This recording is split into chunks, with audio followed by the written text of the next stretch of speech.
Today on the grid, it's a week later and we're still poolside in Hawaii.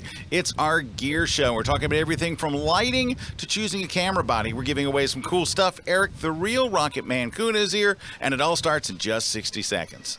The grid is brought to you by Tamron. Check out their 28 to 75 millimeter f2.8 lens. It's for Sony full frame mirrorless. It's awesome. Go to tamron-usa.com. And Westcott, check out their new Rapid Box switch. It has 9 light modifiers and 13 quick swap light inserts. Check it out right now at fjwestcott.com. And Profoto, the light shaping company. Check out the Profoto B1X. Power in all the right places. Go to profoto.com/US. And Platypod, the tripod alternative that is changing the world. Everybody has a Platypod. You should too. Go to platypod.com.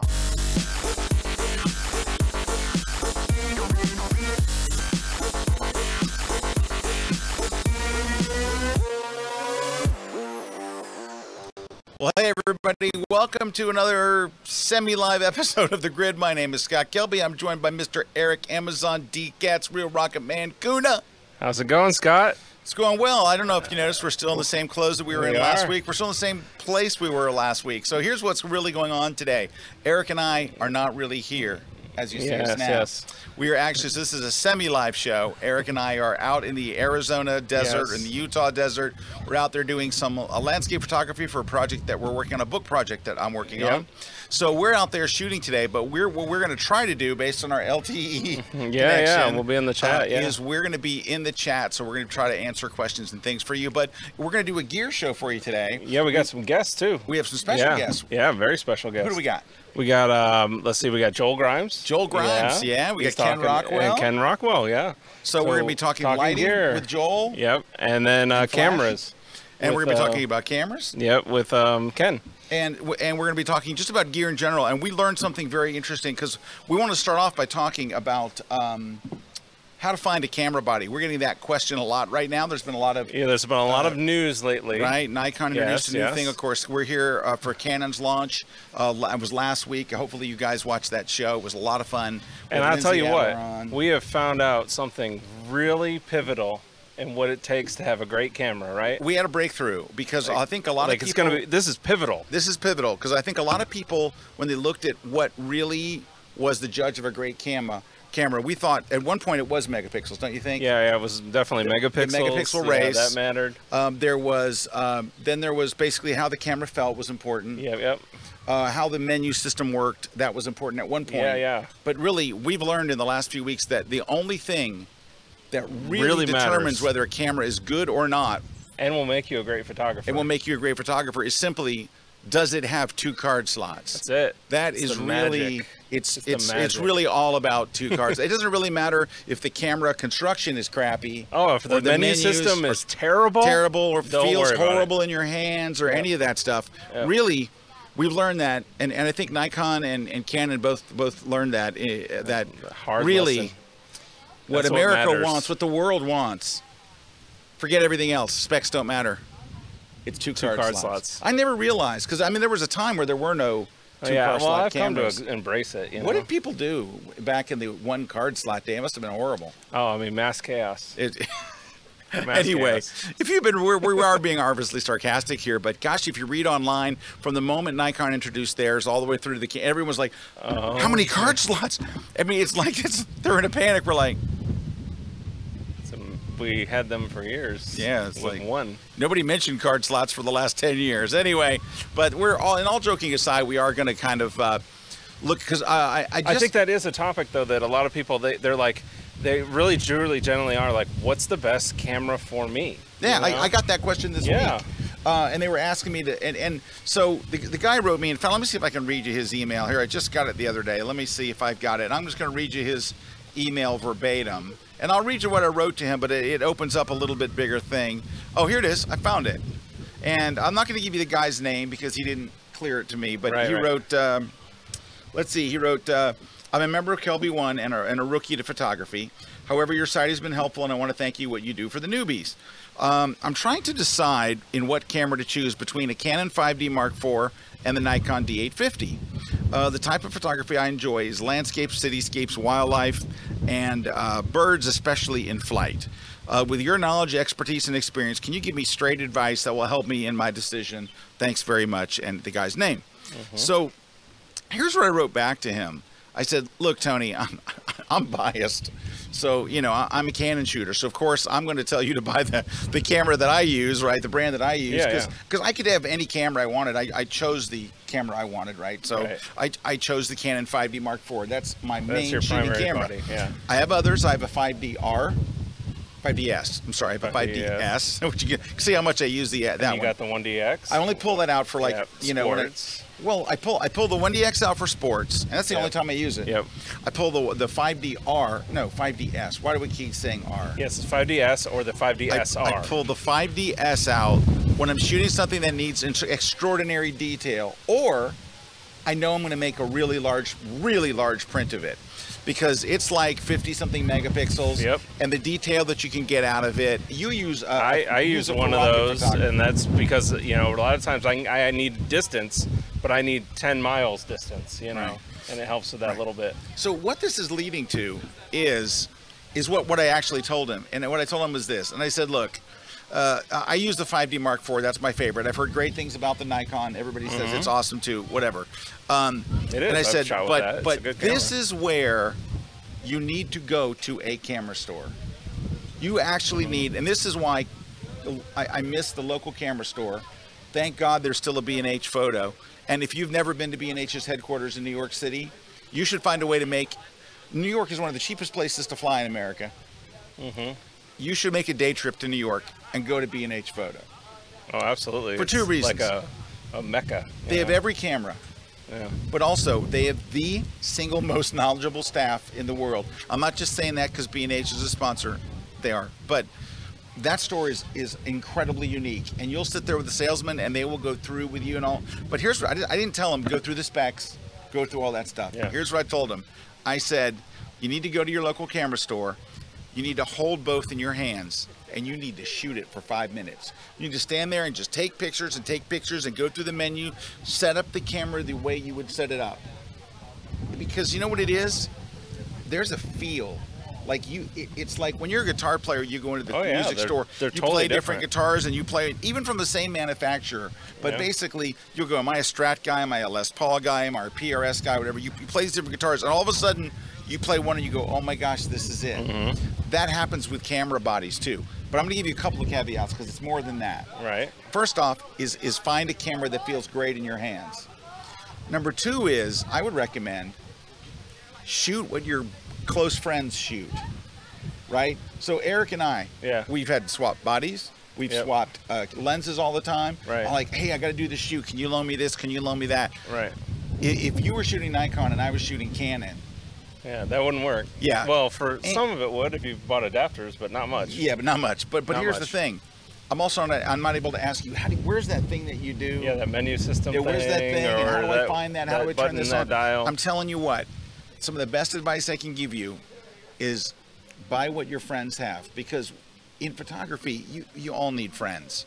Like, we need people to be able to call for advice, to borrow gear, to swap stuff with. And what if you have something go down that you need for a shoot? You got a lens that goes down, a body that goes down. What if you just, can I tell you how many times I've been where I needed an extra battery? Oh yeah, absolutely. I didn't have an extra battery with me. I've been out and shoots on people all the time borrowing batteries, but I have I'm like a battery, like I bring like 6 batteries. I know, but and you know what? I got special access to the England's Royal Albert Hall for a shoot. I get all set up. I'm there with my friend Brian and all this stuff, and we're setting up. And I go to reach for my lens, and I went, I forgot my fisheye. I just completely, I wanted to do a fisheye because the theater is round, and I wanted to do a round, and I'm like, oh my gosh. And Brian goes, oh, here you go, you can use mine. Yeah, and I've seen that shot, and it's awesome. Yeah. But I'm just saying. You wouldn't have that shot. I wouldn't have that shot. He's like, oh, I'm sorry, I use Sony, I use Nikon. To be like, I'm out of the woods. I'm not saying that your friends have to shoot Canon. It just helps.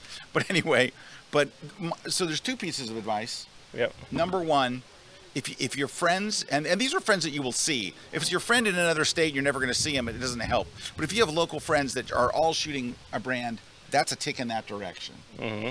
Number two is, the other tick in that direction is, how does the camera feel in your hand? But you had another thing you were talking about. I mean, I think my big thing with this too, and that's great. I mean, I definitely recommend the friends thing, because I don't know how many times that I've been out with people, and if we shoot similar equipment, we're always just swapping, and we're always helping each other out and stuff like that. You can also take less equipment if you're going to swap. Exactly. Yeah. And you know, the big thing on that is being able to leverage and getting yourself plugged in with a community. That's why it's very important to be in a photography community. But a big thing that when you're gonna, because photography's not cheap though. It's not a cheap profession. It's not a cheap hobby. There's a lot of gear we have to buy. Yeah. And a big thing for me is renting. I mean, constantly renting. Like if I'm gonna invest into a new body, if I'm gonna invest into a new lens, like I know people will go, well, yeah, but I'm spending $100 or I'm spending $200 when I could just spend that on the body or the camera. But I'm telling you, people buy the wrong lens all the time. All the time. You're like, oh, you know, I really didn't use that much, or I really didn't benefit from it. Eric, that's huge. Yeah. Because what'll happen is you having the shot that you want in your mind. Yeah. You get the lens and you get that shot. Yeah, you spent $1,500. And now you have the lens and you're like, yeah. Hey, I can help you out. I can get $50 off your next rental. Yeah, I mean, we're giving away a gift card today for Lens Pro to go, so that'll give you $50 off. $50 and off we're gonna be giving away a Platypod Ultra, a Platypod Max. So we're gonna be giving away both of those. That's a little Platypod and a big Platypod, and that's what you use instead of a tripod. Oh yeah, but that's the thing, is renting is a big thing. You know, with me is, you know, because I will tell you how many times I've gone out, I've used something, and then I realized I didn't really need that. I needed something else, or I didn't really find myself really using it that much. You know, so rent it for like a week, especially if you're going on a vacation, if you're going on a workshop. You're going and on it's less expensive and easier than you'd think. Oh yeah, absolutely. But so worth it. So that's a really good one. Again, we'll be giving away a gift card for Lens Pro to go, and that wasn't a setup to do that, but no, but it worked out because I mean we were talking about that. You know, I mean that's where this is a big thing, because I think people get caught up on. You know, I got to find the right camera, the right gear, and I think, but the way you have to do it is you have to experience it. You have to hold it in your hand. Yep. You've got to shoot with it. You got to get it out there, but we will judge stuff off of a spec sheet. We will judge stuff off of, you know, some chart that somebody, you know, focus chart that somebody put up. Someone's using an oscilloscope to figure out whether this lens is sharper than that lens. Did it produce a great image? Did you get the shots you wanted? Yeah. Did the menu system work? Did you have to fight with the camera constantly? Because that's my thing with a lot of cameras. I've used a lot of different cameras. I've definitely rented other than the ones that I shoot. Right. I've rented other ones. I felt like I had to fight with certain cameras. Oh yeah. To like get through the menus, and it's like it's not intuitive. And why did they call it that? And why did they have to like rename this? And you know, I know. And that's where, you know, at the end of the day, people are they're so focused on the specs. Specs, yeah. But the specs don't take the shot, and the specs don't hang on your wall. No, so they don't. You got to get over that spec stuff. Hey, we're gonna have to take a short break because we're gonna roll down to we're gonna have actually rolling in will be. Ken Rockwell's going to be in, and he's going to talk about a particular future that he sees. He's a prognosticator of future. Oh, and his perspective, I think, is going to be very interesting. Kind of had me thinking. So. Yep. So that's coming up. Also, just want to mention a couple things. My Worldwide Photo Walk is coming up Saturday, October 6th. Everyone's invited to come. We're over 700 walks in cities all over the world, and it's all free. And if you want, when you sign up, if you would give $1, just out of the kindness of your heart, to the Springs of Hope Orphanage. Every year they count on us to help raise money for the orphanage. Every year we do it. And so thank you to everyone that's already given. We have thousands of dollars collected, but we're well short of our goal. So go sign up. It's completely free. If you can't give the $1, no problem. If you can give $1, great. We would love it. But it's completely optional. You don't have to do any of it. But we hope that you'll join us in cities all over the world. Go to worldwidephotoWalk.com and then click Find a Walk to see if there's one near you. Now, if there is not a walk near you, maybe you should lead a walk. Click Lead a Walk, and you can apply to lead one of your city. If there's not one, there should be. So we're And always you could looking be the leader. Yep, we're always looking to get to our 1,000 walks, which we've done for about, well, this is our 11th year doing it, and I think we've hit 1,000 walks for 10 years running. Yep. So anyway, we're gonna take a short break. When we come back, Ken Rockwell's here. We'll, hey, did anybody notice I'm wearing like Aloha clothes? Blue. My shirt is blue. Does anybody care? Yeah, Come on. yeah. This is unusual clothing for me. That was very unusual. I'm not wearing black. I'm in an Aloha That's why shirt. I had to put on the black shirt today. I forgot my sunglasses. I have sunscreen on though now. So I'm a little shiny. Juan's here. Steve's here. And how's boy, it going, it's Juan? hot. It is hot. You know why Juan's giving a thumbs up? Because Juan's in the freaking shade. Yeah. Juan's in a cabana. So there is literally a cabana that they're in, and we're outside the cabana. They now, got Mai Tais back there. they're living a different life than we are here on camera, but that's okay. Stick around in a minute. We got Ken Rockwell. We're live on the grid. Don't go away. We'll be right back.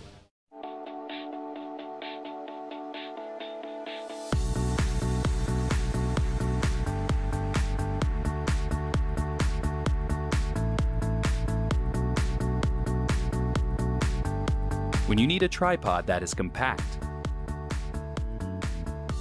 that is portable enough to take with you anywhere, one that is adaptable to any situation, that will prove versatile enough for any shoot, and is compatible with your other gear, giving you freedom to create your own perspective. Look no further. Platypod Ultra does it all. Visit platypod.com for more info.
This segment of The Grid is brought to you by B&H Photo, the professional source since 1973.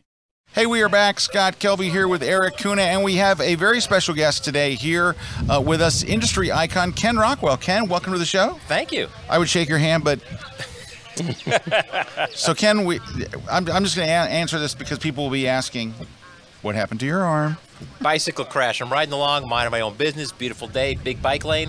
The problem is the construction crew forgot to mark or cover the trench that they had left when they went to lunch. So it was like a man trap. Popped in there, 15 miles an hour, bam, was on the ground before I knew it. 3 broken ribs, broken collarbone, needed surgery, another couple of months till I recover. Oh my gosh, how you feeling today? Pretty good? You know, I feel okay, but I don't want to push it because the bone could snap like that. It's not healed. But were you wearing your helmet? Absolutely, I'd be dead man now. There you go. Really? First time in all my decades of riding like hundreds of thousands of miles, like I actually hit the ground and would have hit my head because I didn't know I was going to crash. So I didn't stick my arms out. It was just like boom, and so smack on the head. Luckily, with the helmet on, it was no big deal. That's why you wear your helmet. You never expect to have an accident. That's why you wear a helmet. That's why they're called accidents. They're unplanned. Anyway, Ken, we're glad to have you here. So last week on the show, we were here, of course, and we had some Canon folks on. We had Lindsay Adler. We had Devin, Supertramp was here, and we were talking about Mirrorless. So today we talked that camera to death last week. Great camera, don't get me wrong, but I do want to talk just about Mirrorless in general because there's just a lot of people that are like, and I'm going to ask you this question as I'm asking it for all the people that are going to ask it, which is, do we really need to switch to mirrorless? Is there really a big advantage? Like, I know that people would say the advantages are, well, your camera can get smaller and lighter and stuff, right? Is that true? Are they really smaller and lighter? That's not why we use mirrorless today. Or I should say, when I say today, I mean in 10 years from now, when we look back on today, no, that's not the reason to go to mirrorless. Are we all going mirrorless 10 years from now? Whether you know it or not, you are. Unless you're that guy who still shoots film on his like N2020. No, no guys are out there, but Yeah. So we are. We're all in on mirrorless. yeah. Okay, why? Okay, why? Well, it's simple. I'd say the reason you don't need a single-lens reflex camera is the only reason the Germans invented it in the 30s and Nikon and Canon perfected it back in the 50s, is that the only way to see what you're doing with film is looking at the ground glass. Well, guess what? As soon as the film's gone and you have electronic capture, you don't need the ground glass anymore. Now, it took the Japanese a while to get the sensors to read out fast enough so we could see them live, as opposed to delayed by like a half a second, which kind of makes them kind of useless for anything to lose. Right, yeah. But now that you can see what's going on through your lens electronically, you don't need that flipping mirror, you don't need the ground glass, and all the problems with that. And so the reason you want mirrorless is not for the size, because the lenses, by the laws of physics, are always going to be as big, and they're getting even bigger now because people want sharper, because the resolution is so high. So you're going to have to get used to that. But the reason you want mirrorless is it's silent. I like to take pictures and don't like people to have, what are you doing? Silent. So for street photography? Any kind of photography. Wedding Indoors, photography? weddings, corporate meetings. Sports? I mean, anything where there's people around, it's obnoxious. Event photography. Yeah. Event photography in Classical general. concerts, ballet, opera. I mean, yeah, people used to show up in blimps, and you could always hear it through a blimp. Oh yeah, a friend of ours still shoots in a blimp, and he went to mirrorless for that very reason. Yeah. He shoots. He's the show photographer for NCIS and a whole bunch of other shows. That's it. I'm told. I haven't been in Hollywood for 10 years now, but the point is, in Hollywood, all the set photographers have all gone Sony, 3 years ago when they came out with the first silent. Right. That's why he went done there. deal. Exactly. Done deal. He's still a Canon shooter, but he has a mirrorless for that reason, to be able to shoot on the set. When he would normally use a blimp. And for those of you who aren't familiar with what a blimp is, it's an awful rig that you put your camera in. Like an underwater, but worse. It's the worst thing you've ever seen to try to hide the clicks, and you have to work inside this contraption. It's awful. It is like you should get special like hazard pay for using a blimp, and of course that all went away with the mirrorless. So silence is big. It's big, but not for everybody. But I like to be stealthy. But the real reason everybody's going to want the mirrorless, besides the fact that that's all you can buy, like try to go out and buy a roll of film today, it's the same thing with DSLRs, is that number one, you're seeing it electronically, so everything you need to see is through that finder. You can set your menus through the finder. You can see your picture through the finder out here in broad daylight, so you've got this big, beautiful thing through your eyepiece. You can see it in full color and not look at a little dim, 2-inch LCD on the back of your camera. Right. And the other great thing is everything magnifies through the finder. You want to see magnified playback or magnified live view to get the focus dead on, you can see that. So instead of in the old days when people would take a picture and the amateurs, look at the camera after each shot and then have to zoom it in, they can still do that, but they don't look like amateurs looking down at the camera. They're still looking through the camera. They're not chimping? Looking cool. Exactly. You don't want to ever get caught chimping. It means you're an amateur. Because a pro knows what he does. He knows he's got his shot. He doesn't ever, when he's on set, look at his back of his camera. Yeah. The other thing is for setting the menus. You never have to look at the back of the camera because you do it through the viewfinder, so you look cool. In fact, I tell people just, take a Tri-X.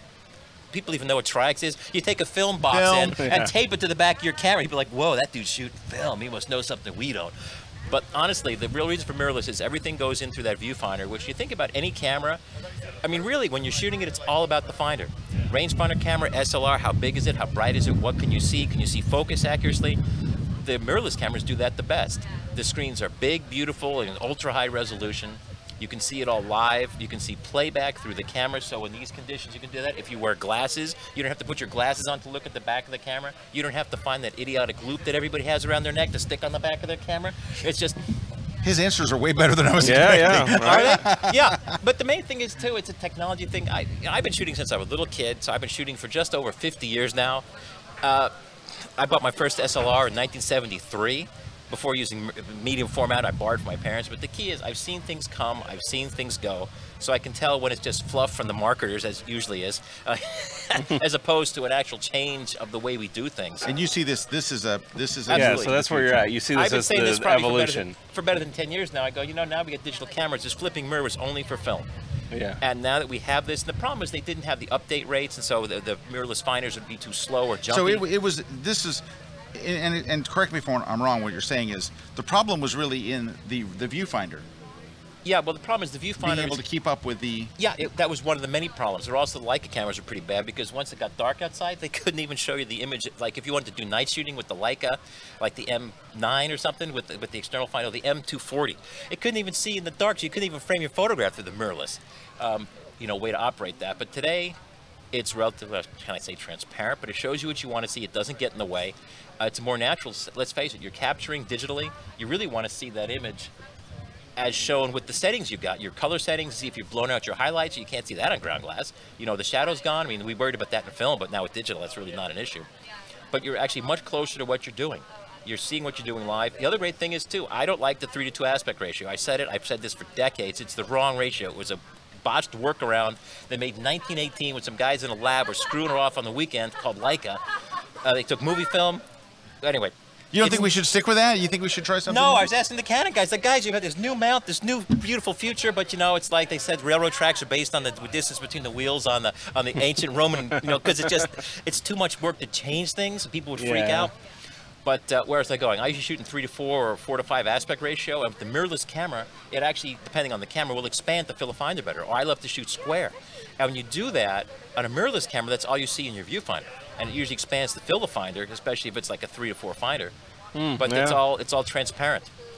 Yeah, I could see that. Definitely. Interesting. Yeah, these are things I hadn't really thought a whole bunch about. Well, but it definitely, I mean, that definitely happens with innovation and technology. When we're having those innovations, sometimes we get caught up on stuff that just made no sense. But because the whole world adopted it, we're stuck there. All right, let me ask you a couple more questions. So I know that a lot of people left whatever brand they were on. I know a lot of people left Nikon, for example, and went and bought the Sonys. Yeah. But if you go to a Sony forum or any forum and say, why did you switch? They always, invariably, they're not listing any of the things that you're saying. They're saying, I wanted a smaller, lighter body. I'm tired of carrying my heavy DSLR, and I wanted a smaller, lighter body, and that's why I switched to the Sony. I borrowed a Sony for a weekend. I took an A7R II, and once you put like a 24-70 or a 7200 on it, I handed it to my wife and I go, honey, want to see a smaller, lighter camera? And she's like, I would never shoot with this, never. I go, my wife's the same way. Yeah. It's the same. It's about the same weight as a DSLR. When you put a good lens on it, if you're willing to put a crappy lens on it, or maybe like a 50, there's a little like a 51.8. Those are always lightweight. Then you have some advantage. Or for mirrorless, if you want a lightweight one, I love the cheapest Sony A6000. It's 99% of the 6500. You get that little plasticky, garbagey power zoom lens, which contracts. I should say, when you turn the camera off, you can pocket that camera. That's the mirrorless camera for people who want mirrorless, thinking mirrorless means low weight. But looking towards the future, mirrorless just means the way we're going to do pro photography. Yeah. And if you want it lightweight, you put on the little, the 40mm f2.8 lens, and you go do your thing. But for the guys that want to blow things up to 600% on their 50 megapixel cameras and complain about it soft in the corners because guys don't shoot anything for real, they just look at test charts. Those guys, my dad warned me about those guys like 40 years ago because Kenny, there's some people that worry about what's in their picture, which is the only thing that matters. And other guys who just sit around and photograph, they used to put up classified ads on the wall from the newspaper and photograph that to see if their lenses were sharp. And they spent their entire, those guys are going to want the big heavy lenses. But the beauty is you'll have a choice. And with the mirrorless lenses, you can usually adapt anything with varying degrees of success to anything else. Mm-hmm. Technically, someone could make a Nikon autofocus to Canon mirrorless adapter, and likewise, you could make an adapter to shoot somebody in China will do this, give them a month. A Canon EF to Nikon Z adapter. Technically, entirely feasible. Will anybody bother? Who knows? Yeah. All right, let me ask you a couple more. These are just personal opinion questions. You did get to shoot last week. We were here in Hawaii, and we were here for the EOS R launch. So what did you think? You got to shoot that camera? I love it. I know, I haven't enough time because I've been chit-chatting with people face to face. The most important thing is it handles and feels just like a regular EOS camera. Yes. Except the viewfinder now. Oh, the other thing I've been petitioning for forever. The camera makers always come out and go, oh, we have 5,000, they go, oh, we have 10 autofocus zones, we have 90 autofocus zones, we have 300 autofocus zones, but they're all in the center of the full frame. There's nothing on the sides, nothing on the top, it's all just this big blob in the middle. Yep. So who cares? I've been saying, guys, I don't know about you, but sometimes I have things on the side of the picture I want in focus. Give me full frame autofocus. They've never done that in the DSLR. They finally did that. All the mirrorless cameras just recently, like the past year or so, can focus right out to the corners. Thank goodness. All right. Also face recognition. Man, it nails it because it throws a rectangle right over your faces. When I shoot groups and parties and events, like I shoot my little Fuji X100, that thing shoot at arm level It just nails all the phases, multiple phases, put little rectangles, boom, boom, boom. I'm never a guy, I never fiddle with selecting autofocus zones or any of that stuff. I let the camera do it, and it does it, and I can just worry about what's in the picture, which is really the only thing that matters. All right, another question. You do a lot of gear reviews. Like you know, that's why I go to your site when something's out, you really want to find out. You know, there's only 2 places on the web you can go, and yours is one of them. So you've looked at all the different EV finders, electronic viewfinders. Which do you like best? It's just your personal opinion. I'm not putting you on the spot. You know, what's difficult is Sonys are great because they're always the perfect brightness, no matter daylight, moonlight. They're perfect. The optics are a little squirrely. You just at a diopter, so you get the center in focus, the sides aren't in focus. It's kind of iffy. The Fujis don't always get the eye select right, so sometimes you're in full daylight, and my Fujis will still have the LCD on when I'm like this, and you don't really get the brightness control right. The best one I've seen is Canon had an aftermarket one that popped on one of their EOS M cameras. It was beautiful, but you know, it doesn't really apply to the cameras today. Admittedly, I have not had enough stick time with the Nikon Z or the new Canon, but I'm really positive what little time I have spent with the Canon, it looks flawless because both Canon and Nikon know how to make eyepieces. They make binoculars, they make telescopes, they make medical binoculars. They know how to make these eyepieces so that it's super sharp and super, you know, plenty of things moving around. That's what the other camera makers don't have any experience in. They have these crummy little plastic lenses, but Nikon and Canon, I think, are going to do fantastic jobs. All righty. These new cameras from Nikon and from, you know, there was a kind of a rush of people all running to Sony for a while. I know that Nikon lost a lot of people to Sony. Do you think the rush is over? You know, it's like when this has all just been sprung on the world in the past week or two. I say this is the new technology. That's right. This is that we will take for granted. Yeah. We will take this for granted 10 years from now, just as people, you know, everybody started to go digital and poo-pooed film. Right. So I don't know who's going to surface. I think the key is, if we look back to the last time things changed, you know, completely different players emerged victorious.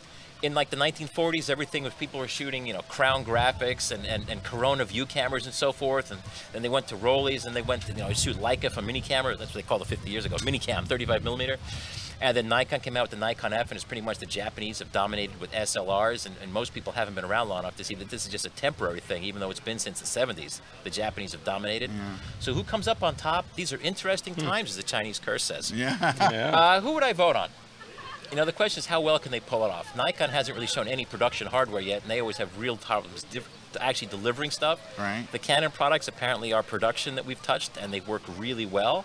They can adapt. Yeah, they're coming out lenses. in a few weeks, so they're weeks away. Yeah. The problem is will Canon get people over before Nikon can deliver? But people are more stuck into their systems. Yeah, with the lenses. I don't know. I think Nikon and Canon would be the way to go for the future because they know how to make a camera that works like a camera.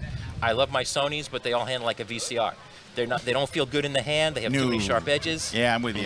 The menu structure is so convoluted that even the experts there have to go through every menu item to find something.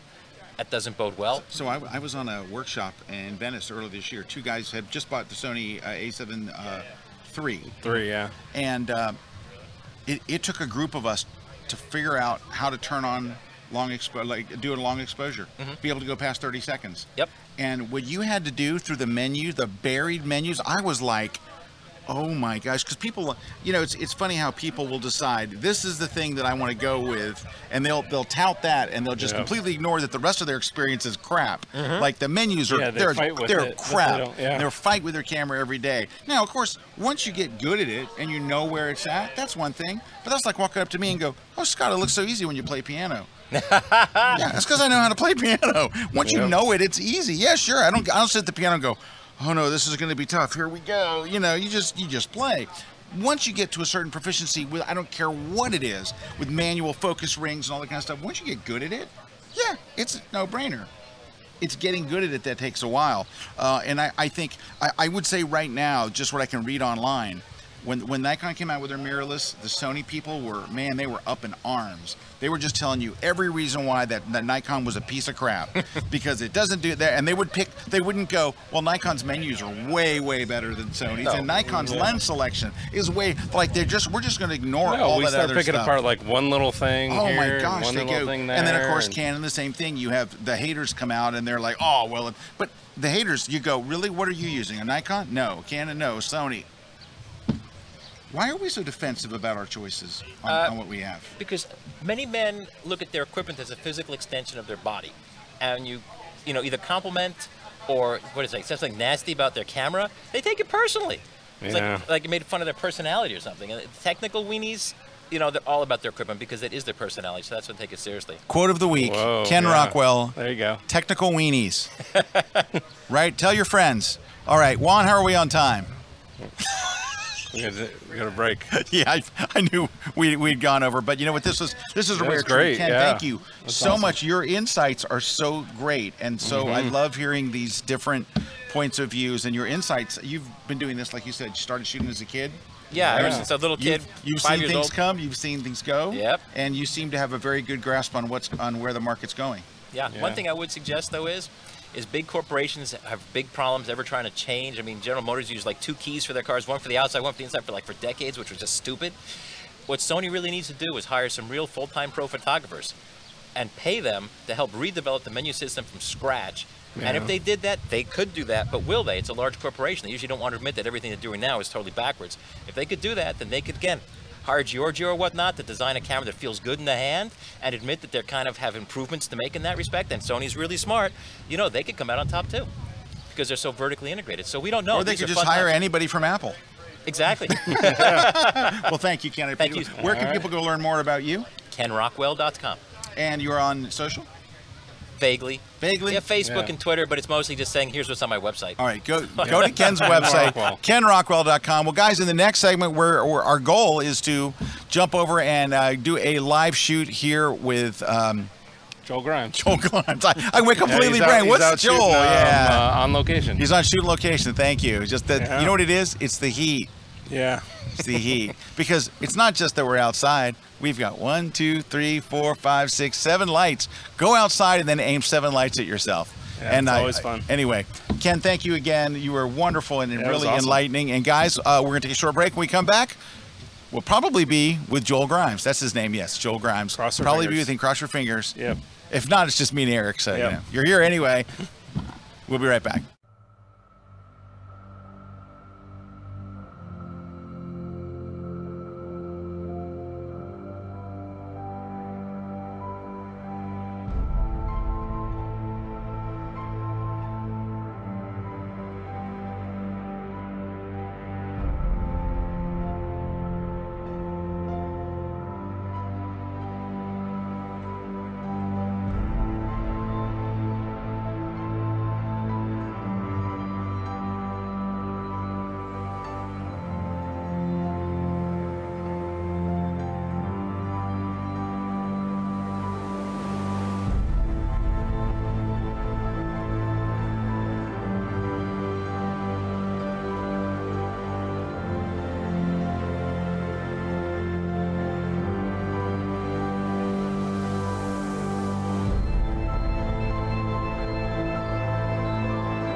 This segment of The Grid is brought to you by Canon.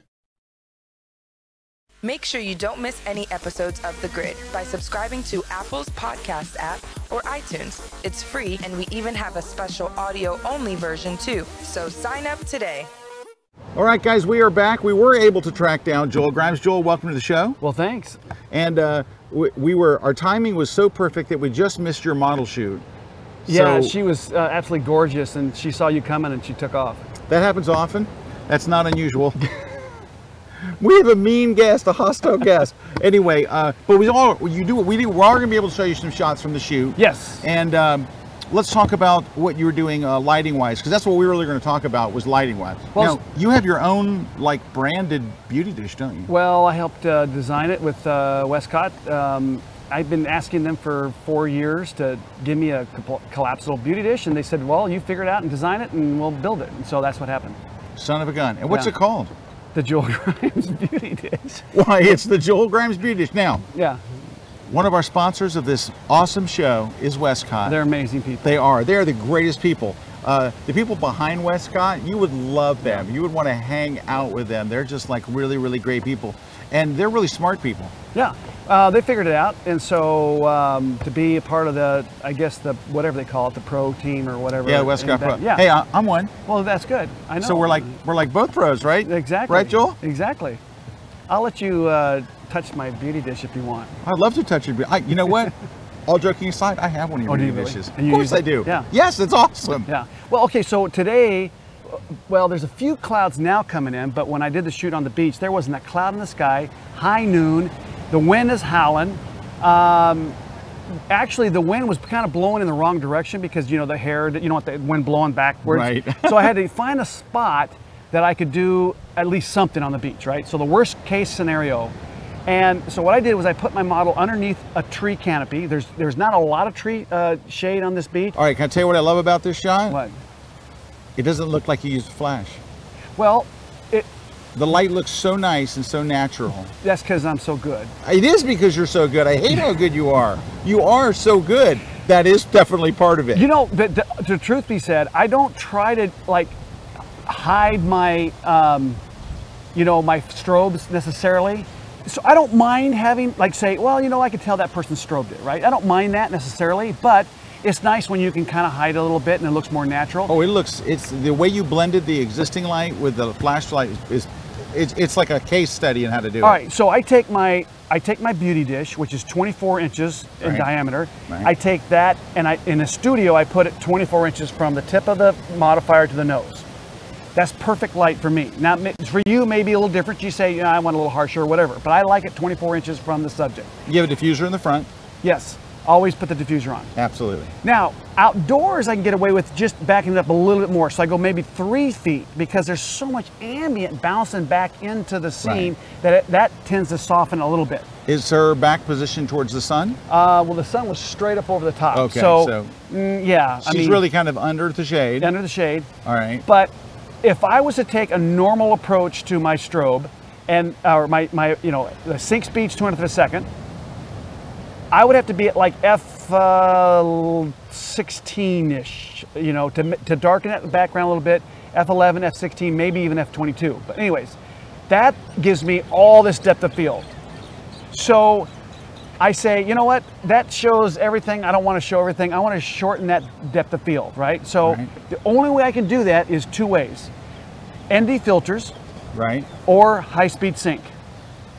ND filters are great, except you got to take them off and put them back on, you know, whatever. I know that's a pain in the butt. Okay, high-speed sync allows me to just go and you know, set it up 1/8,000 of a second, 1.4. All right. Bam. So we got to stop. So for those ISO of 100. you are kind of new at flash, you know that your flash has a sync speed at which it cannot go past. And actually not have a black gradient appear over your subject's photo. Right. For most cameras, depends on the camera to make a model, but it's either 1/200th of a second or 1/250th of a second. Right.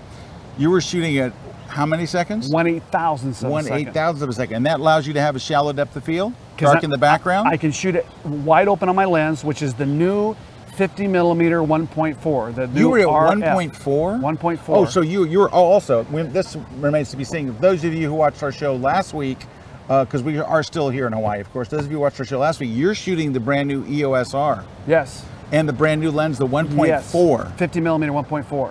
Wow. So that's how I get that soft, creamy background. That is very soft. But and at high creamy. noon. So that gives me a look that I didn't do for years. I didn't have the option to do that. Now I have it. And the ND thing is such a pain in the butt. It works, but you sometimes get a color shift too, depending on the, you know, the brand that you use for ND. So I have an filters. ND that I use. It's a B&W, not BMW, it's B&. The best out there is Breakthrough Photography. I heard about the breakthrough stuff. Unbelievable. It's expensive though. They're all kind of, when you get, depends on the 3 stops, not too bad. 6 stops gets a little more expensive. 10 stops gets pretty pricey. The 10 stops the only one I want to use. So I use the Haida system. H-A-I-D-A, they're from China. Big surprise. Photo equipment made in China. It's shocking. Yeah. Anyway, their stuff, the color rendition is absolutely spot that's what you on. want to get. That's what you want to get. So the BMW tints it. Yeah. So find a good ND filter, but or get a high-speed syncing setup. What flash were you using? Well, in this case, I used the it's the Flash Point, but it's really the Godox 8600. But Adorama distributes it. Now B&H has got, I think, the Godox brand. So it's the 8600. They have an 8600 Pro, and then they just, I think that was the next one that just came out. And Godox is made in Cincinnati? Well, I've been using, China. Paul C. Buff stuff for years, the Einsteins and whatever, and I still love them. I still use those lights, but they don't have the high-speed syncing. Right, so the high-speed sync thing is it's big. It's a new thing. I mean, I'd say new, but it's really happening. It's big. Yeah, it's big. Happening. All right, so what were you triggering it with? It comes with its own trigger. Got its own Godox trigger? And you can power up, power down with everything, not touching the light. The trigger itself is from St. Louis? Yes. Okay, good. Yeah, that's good. So Cincinnati scrubs with St. Louis triggers. And right now, and you were shooting the EOS R. How do you like that? I mean, well, here's what's crazy. So I just got my hands on it, and I'm having a good time with it. But all the pictures I shot on the beach, I never actually pushed the trigger on the camera. I just touched the screen, and it fired. You dog. And I just touched like bink on the eyeball, boom, it fires. And I'm blowing them up on the back right now. I haven't blown them up on a computer yet, but at 10x, they're just razor sharp. And you only have that much depth of field. Yeah. So those new lenses, though, were ridiculous. Oh, that's the whole thing. So when people talk about this system, it really comes down to the optics. Yeah. You're getting another level optics we could never have before. And I love sharp. I mean, I'm critical. I shoot on a tripod. I love sharp lenses. So I'm in heaven on this. All right. Hey, Joel, so where can people, you do workshops? JoelGrimesWorkshops.com. JoelGrimesWorkshops.com. Where can they follow you on social? So my wife's sitting over here, honey. What's my social? Instagram is what? Joel Grimes Workshops. Joel Grimes Workshops. Wouldn't you know that? Joel Grimes Photo. And Joel what's Grimes Joel Workshops. Grimes Photo? Twitter. Twitter is Joel Grimes Photo. Hey, do you know that I have an amazing wife? She takes care of me. She's so sweet. And yes. you know, I'm starting to drool now, and she's pushing me around in a wheelchair. It's not long, Joel. Yeah, It's your days away at this point. Anyway, so I'm guessing who does your social is not. Yeah, it's not me. High five, Amy. Yeah. Anyway, Joel, thank you for. I know that you are so busy. You've got shoots all over the place today. Yeah, it's we've good got stuff. chickens, roosters as well. Yeah. Showing up here on the set. But thank you for taking a few minutes. We're always great to have you on. Thank you so too, much. Scott. Thank and you. And great job on the shots. But you know, I come to expect that from you, so it really doesn't surprise me. All right, guys, we're gonna take a short break. We're gonna head back to poolside here in Hawaii at beautiful Ritz-Carlton Maui. Stick around. We'll be right back live on the grid. Hey everybody, Scott Kelby here with Mr. Larry Becker. And I'm here because we have an awesome new class for you, all about travel photography, but not what you think. Right, it's about traveling right and making sure you have the things that you need, that you get where you gotta go, and we cover a whole bunch of stuff that'll really make your photo trips much, much better. Things like, which bag should you carry? If you go big, what do you add into the bag? Right, and if you go light and you're gonna be with your family, you don't wanna carry that much gear, what's the solution there? I'm gonna show you exactly how to pack it, what I do to make the most of these trips. And I also break down all the gear that I use. I'm gonna take in camera bodies, lenses, the whole 9 yards, and a bunch of little accessories you're gonna wanna know about. At the end of the shoot, at the end of the day, what's your backup strategy? How do you protect your images when you get back to your hotel room at night? And then we're gonna talk about what you do when you get home with your images. The class is called The Photographer's Guide to Traveling Right. And it's exclusively on Kelby One. Hi there, this is Unmesh from Piximperfect, jam-packed with powerful tricks and techniques. In this class, we will let Photoshop amaze you. We will learn the fundamental tools in such a way never imagined. In this class, we will not only learn stuff which is mind-blowing, but also at the same time, we will learn stuff which you wished was easier, and we'll make it as simple as ABC. If you ever wanted to learn some tips and tricks that would revolutionize your workflow and that you can actually apply, and also how they actually work so that you can apply it in your own way, this class is just the one for you. This is Unmesh Dinda. Join me on my latest class, jaw-dropping tricks and techniques in Photoshop, only on kelby1.com.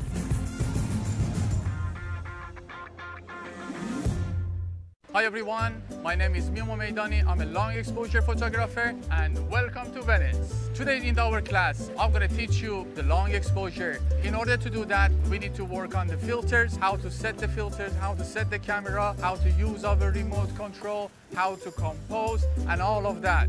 And in the end, I'm going to go to my Lightroom and Photoshop to teach you how to do the best editing with the black and white Lightroom and Photoshop.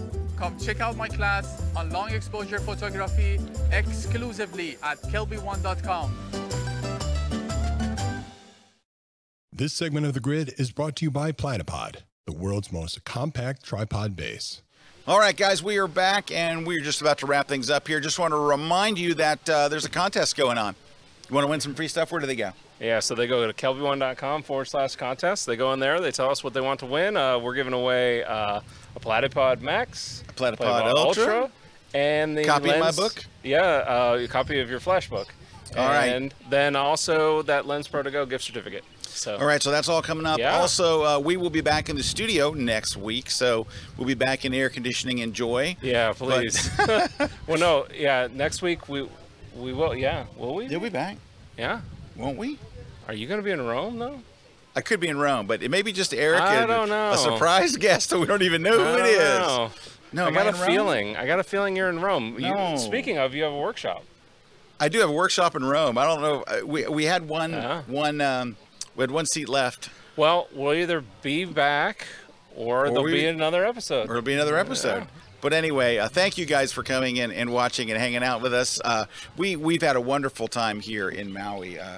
Just getting to try out new gear and shoot, and Canon set up all kinds of shoots. We had a lot of fun. It was a really great week.